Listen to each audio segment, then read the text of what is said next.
शापित कथाएं। दोस्तों, आज मैं आप सभी को एक बुरी घटना के बारे में बताने जा रहा हूँ। एक रात मैं अपने गांव से मेरे मित्र विक्रम के साथ अंधेरी रात में जंगल के रास्तों से बस स्टैंड की ओर जा रहा था।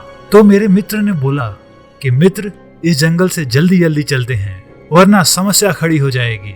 तो मैंने अपने मित्र से पूछा कि क्या बात है, तो उसने कुछ नहीं बताया, बस चले ही जा रहा था।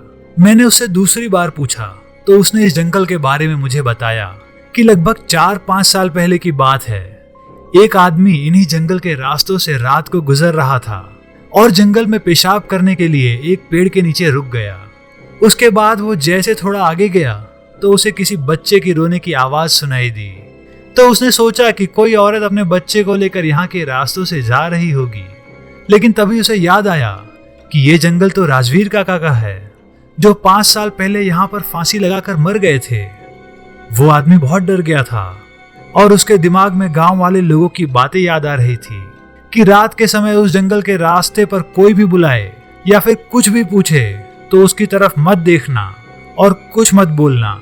ये सब सोचकर उसके पसीने छूटने लगे और वो जैसे जैसे आगे बढ़ रहा था तब बच्चे के रोने की आवाज तेज हो रही थी। तभी अचानक उसने देखा कि एक छोटा बच्चा पेड़ के नीचे रो रहा था। तो उससे उस बच्चे को रोता देखा नहीं गया, इसलिए उसने पीछे मुड़कर देख लिया और उस बच्चे को उठाकर चलने लगा। तभी थोड़ी देर बाद उस बच्चे का वजन बढ़ने लगा। तब उसने देखा कि अचानक इस बच्चे के हाथ पांव यहाँ तक कि उसका शरीर बड़ा हो रहा था। तभी उसने उस बच्चे को जमीन पर गिरा दिया। जैसे ही वो बच्चा गोद से जमीन पर गिरा तो बच्चा बड़े आदमी की तरह जोर जोर से हंसने लगा और बोला कि तू आज तो बच गया। अगर मेरे पैर जमीन को छू जाते तो तेरी मौत मेरे हाथों से निश्चित थी। ये कहते ही वो बच्चा गायब हो गया और वो इंसान वहां से लड़खड़ाते कैसे कैसे अपने घर पहुंचा। उसे बहुत जोर से बुखार आ गया था। 3-4 दिन बीतने के बाद उसने ये बात पूरे गांव वालों को बताई। ये कहानी मैं विक्रम के मुंह से सुनकर जंगल के रास्ते से जल्दी जल्दी बस स्टैंड पर पहुंच गया।